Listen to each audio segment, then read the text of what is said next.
Subbab yang pertama yakni pemeriksaan pajak. Pengertian umum dari pemeriksaan pajak ialah serangkaian kegiatan untuk mencari, mengumpulkan, mengolah data, dan atau keterangan lainnya untuk menguji kepatuhan pemenuhan kewajiban perpajakan dan untuk tujuan lain dalam rangka melaksanakan ketentuan peraturan perundang-undangan perpajakan. Yang kedua, pemeriksa pajak adalah pegawai negeri sipil di lingkungan Direktorat Jenderal Pajak atau tenaga ahli yang ditunjuk oleh Direktur Jenderal Pajak yang diberi tugas maupun wewenang dan tanggung jawab untuk melaksanakan pemeriksaan pajak. Selebihnya teman-teman bisa membaca di buku. Selanjutnya yakni tujuan pemeriksaan. Yang pertama, menguji kepatuhan pemenuhan kewajiban perpajakan, wajib pajak, dan untuk tujuan lain dalam rangka melaksanakan ketentuan peraturan perundang-undangan perpajakan. Pemeriksaan dapat dilakukan jika 1. Surat pemberitahuan menunjukkan kelebihan pembayaran pajak, termasuk yang telah diberikan pengembalian pendahuluan kelebihan pajak. Yang kedua, surat pemberitahuan tahunan pajak penghasilan menunjukkan rugi. Yang ketiga, surat pemberitahuan tidak disampaikan atau disampaikan tidak pada waktu yang telah ditetapkan. Yang keempat, surat pemberitahuan yang memenuhi kriteria seleksi yang ditentukan oleh Direktur Jenderal Pajak. Atau yang kelima, ada indikasi kewajiban perpajakan selain kewajiban surat pemberitahuan tidak dipenuhi. Lalu yang tujuan lain yang kedua yakni dalam rangka melaksanakan ketentuan peraturan perundang-undangan perpajakan. Pemeriksaan meliputi pemeriksaan yang dilakukan dalam rangka 1. Pemberian nomor pokok wajib pajak secara jabatan. Yang kedua, penghapusan nomor pokok wajib pajak. Yang ketiga, pengukuhan atau pencabutan pengukuhan pengusaha kena pajak. Yang keempat, wajib pajak mengajukan keberatan. Yang kelima, pengumpulan bahan guna penyusunan norma perhitungan penghasilan neto. Yang keenam, pencocokan data dan atau alat keterangan. Yang ketujuh, penentuan wajib pajak beralokasi di daerah terpencil. Yang ke-8, penentuan satu atau lebih tempat terutang pajak pertambahan nilai. Dan yang ke-9, pelaksanaan ketentuan peraturan perundang-undangan perpajakan untuk tujuan lain selain nomor 1-8. Selanjutnya, saya akan menjelaskan kewajiban pemeriksa pajak. Yang pertama, untuk keperluan pemeriksaan, petugas pemeriksa harus memiliki tanda pengenal pemeriksa dan dilengkapi dengan surat perintah pemeriksaan, serta memperlihatkan kepada wajib pajak yang diperiksa. Yang kedua, wajib pajak yang diperiksa wajib yang pertama memperlihatkan dan meminjamkan buku atau catatan, dokumen yang menjadi dasarnya, dan dokumen lainnya yang berhubungan dengan penghasilan yang diperoleh. Yang kedua, memberikan kesempatan untuk memasuki tempat atau ruangan yang dipandang perlu dan memberi bantuan guna kelancaran pemeriksaan. Yang ketiga, memberikan keterangan lain yang diperlukan. Yang ketiga, untuk keperluan pemeriksaan, petugas pemeriksa harus memiliki tanda pengenal pemeriksa dan dilengkapi dengan surat perintah pemeriksaan, serta memperlihatkan kepada wajib pajak yang diperiksa. Yang keempat, jika wajib pajak orang pribadi yang melakukan kegiatan usaha atau pekerjaan bebas tidak memenuhi ketentuan di atas yang seperti jelaskan nomor 1 tadi, sehingga tidak dapat dihitung besarnya penghasilan kena pajak. Penghasilan kena pajak tersebut dapat dihitung secara jabatan sesuai dengan ketentuan peraturan perundang-undangan perpajakan. Yang kelima, apabila dalam mengungkapkan pembukuan, pencatatan, atau dokumen, serta keterangan yang diminta, wajib pajak terikat oleh suatu kewajiban untuk merahasiakannya, ditiadakan oleh permintaan untuk keperluan pemeriksaan. Dan yang terakhir, yang keenam, Direktur Jenderal Pajak berwenang melakukan penyegelan tempat atau ruang tertentu, serta barang bergerak dan tidak bergerak apabila wajib pajak tidak memenuhi kewajiban. Tentang kewenangan pemeriksa pajak. Pemeriksa pajak memiliki kewenangan yang jelas baik dalam pemeriksaan lapangan maupun pemeriksaan kantor untuk memastikan kepatuhan wajib pajak. Dalam pemeriksaan lapangan, kewenangan tersebut mencakup memeriksa, meminjam buku dan dokumen, meminta keterangan dari wajib pajak, serta melakukan pemeriksaan di tempat-tempat yang diduga menyimpan informasi penting terkait usaha wajib pajak. Jika diperlukan, pemeriksa dapat melakukan penyegelan tempat tersebut dan meminta data dari pihak ketiga yang berhubungan dengan wajib pajak. Sementara itu, dalam pemeriksaan kantor, kewenangan yang dimiliki terbatas pada peminjaman buku dan catatan, serta meminta keterangan dari wajib pajak atau pihak ketiga yang terkait.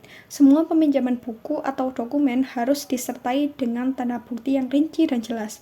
Hal ini bertujuan untuk memastikan proses pemeriksaan berjalan transparan dan akuntabel. Yang selanjutnya yaitu hak dan kewajiban dalam pemeriksaan pajak. Yang pertama, meminta kepada pemeriksa pajak untuk memperlihatkan tanda pengenal pemeriksa pajak dan SP2. Yang kedua, meminta kepada pemeriksa pajak untuk memberikan surat pemberitahuan pemeriksaan lapangan dalam hal pemeriksaan dilakukan dengan jenis pemeriksaan lapangan. Yang ketiga, meminta kepada pemeriksa pajak untuk memperlihatkan surat yang berisi perubahan tim pemeriksa pajak apabila susunan keanggotaan tim pemeriksa pajak mengalami perubahan. Yang keempat, meminta kepada pemeriksa pajak untuk memberikan penjelasan tentang alasan dan tujuan pemeriksaan. Yang kelima, menerima surat pemberitahuan hasil pemeriksaan. Yang keenam, menghadiri pembahasan akhir hasil pemeriksaan pada waktu yang telah ditentukan.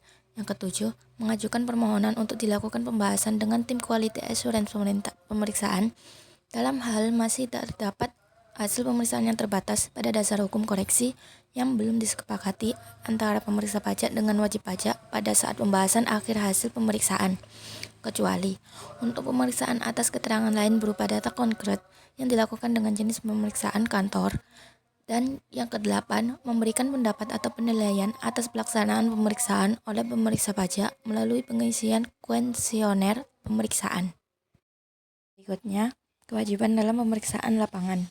Yang pertama, memperlihatkan atau meminjamkan buku catatan dan dokumen yang menjadi dasar pembukuan atau pencatatan dan dokumen lain yang berhubungan dengan penghasilan yang diperoleh, seperti kegiatan usaha, pekerjaan bebas wajib pajak, atau objek yang terhutang pajak. Yang kedua, memberikan kesempatan untuk mengakses atau mengunduh data yang dikelola secara elektronik.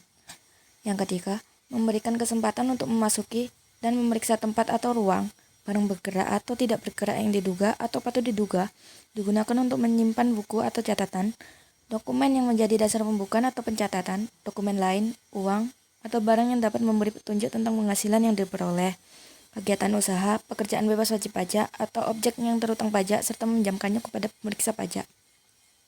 Yang keempat, memberikan bantuan guna kelancaran pemeriksaan yang dapat berupa menyediakan tenaga atau peralatan atas biaya wajib pajak apabila dalam mengakses data yang dikelola secara elektronik memerlukan peralatan dan keahlian khusus. Lalu, memberikan bantuan kepada pemeriksa pajak untuk membuka barang bergerak atau tidak bergerak. Berikutnya, menyediakan ruangan khusus untuk dilakukannya pemeriksaan lapangan dalam hal pemeriksaan dilakukan di tempat wajib pajak. Lalu yang kelima, menyampaikan tanggapan secara tertulis atas SPHP. Dan yang keenam, memberikan keterangan lisan atau tertulis yang diperlukan. Ada pula kewajiban dalam pemeriksaan kantor, yaitu yang pertama, memenuhi panggilan untuk datang menghadiri pemeriksaan sesuai dengan waktu yang telah ditentukan. Yang kedua, memperlihatkan atau meminjam buku, catatan, atau dokumen yang menjadi dasar pembukaan atau pencatatan, dan dokumen lain termasuk data yang dikelola secara elektronik, yang berhubungan dengan penghasilan yang diperoleh, kegiatan usaha, pekerjaan bebas wajib pajak, atau objek yang terhutang pajak. Yang ketiga, memberi bantuan guna kelancaran pemeriksaan. Yang keempat, menyampaikan tanggapan secara tertulis atas SPHP. Yang kelima, meminjamkan KKP yang dibuat oleh akuntan publik. Yang keenam, memberikan keterangan lisan atau tertulis yang diperlukan. Selanjutnya saya akan menjelaskan tentang jangka waktu pemeriksaan pajak. Ketentuan mengenai jangka waktu pemeriksaan pajak diatur dalam Peraturan Menteri Keuangan Nomor 17/PMK 03/2023 tentang tata cara pemeriksaan yang kemudian telah diubah dengan Peraturan Menteri Keuangan Nomor 184/PMK 03/2015 sesuai dengan pasal 15 PMK 184 tahun 2015. Pemeriksaan untuk menguji kepatuhan pemenuhan kewajiban perpajakan dilakukan dalam jangka waktu pengujian dan jangka waktu pembahasan akhir hasil pemeriksaan dan pelaporan. Yang pertama, jangka waktu pengujian. Apabila pemeriksaan dilakukan dengan jenis pemeriksaan lapangan, jangka waktu pengujian dilakukan paling lama 6 bulan. Jangka waktu dihitung sejak surat pemberitahuan lapangan disampaikan kepada wajib pajak sampai tanggal surat pemberitahuan hasil pemeriksaan atau SPHP disampaikan kepada wajib pajak. Namun, apabila pemeriksaan dilakukan dengan jenis pemeriksaan kantor, jangka waktu pengujian dilakukan paling lama 4 bulan. Jangka waktu dihitung sejak tanggal wajib pajak datang memenuhi surat panggilan dalam rangka pemeriksaan kantor sampai dengan tanggal SPHP disampaikan kepada wajib pajak. Yang kedua, jangka waktu pembahasan akhir hasil pemeriksaan dan pelaporan. Sesuai dengan pasal 15 ayat 5 PMK 18/2015 Jo PMK 18/2021, jangka waktu pembahasan akhir hasil pemeriksaan dan pelaporan, baik itu pemeriksaan lapangan maupun kantor, dilakukan paling lama 2 bulan. Jangka waktu dihitung sejak tanggal SPHP disampaikan kepada wajib pajak sampai dengan tanggal laporan hasil pemeriksaan atau LHP. Saya akan menjelaskan mengenai penyelesaian pemeriksaan. Penyelesaian pemeriksaan dan laporan hasil pemeriksaan pajak terbagi menjadi beberapa tahapan, yaitu penyusunan laporan hasil pemeriksaan atau LHP, closing conference, dan bisa ditambahkan dengan pembatalan hasil pemeriksaan. Dimulai dari 1. LHP. LHP adalah laporan yang berisi tentang pelaksanaan dan hasil pemeriksaan yang disusun oleh pemeriksa pajak secara ringkas dan jelas, serta sesuai dengan ruang lingkup dan tujuan pemeriksaan. LHP merupakan dokumen penting dalam pemeriksaan pajak karena merupakan dasar bagi pemeriksaan pajak untuk membuat ketetapan pajak. LHP mencakup beberapa hal, yakni 1. Identitas wajib pajak, 2. Objek, ruang lingkup, tujuan, metode, dan jadwal pemeriksaan, 3. Data informasi yang dikumpulkan dan diuji, 4. Temuan pemeriksaan, 5. Kesimpulan pemeriksaan, dan yang terakhir rekomendasi pemeriksaan. Untuk closing conference, yaitu untuk menguji kepatuhan pemenuhan kewajiban perpajakan, pemeriksaan pajak wajib memberikan hak hadir yang disampaikan secara tertulis kepada wajib pajak untuk pembahasan akhir hasil pemeriksaan atau closing conference pada waktu yang telah ditentukan. Closing conference adalah pertemuan yang bertujuan untuk membahas dan menyepakati hasil pemeriksaan pajak serta menyelesaikan permasalahan yang timbul selama pemeriksaan.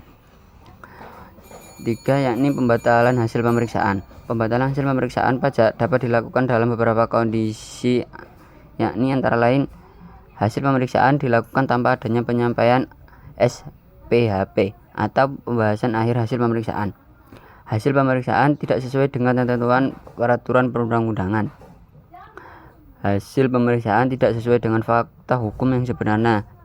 Dan yang terakhir, hasil pemeriksaan tidak sesuai dengan kesepakatan antara wajib pajak dan Direktur Jenderal Pajak.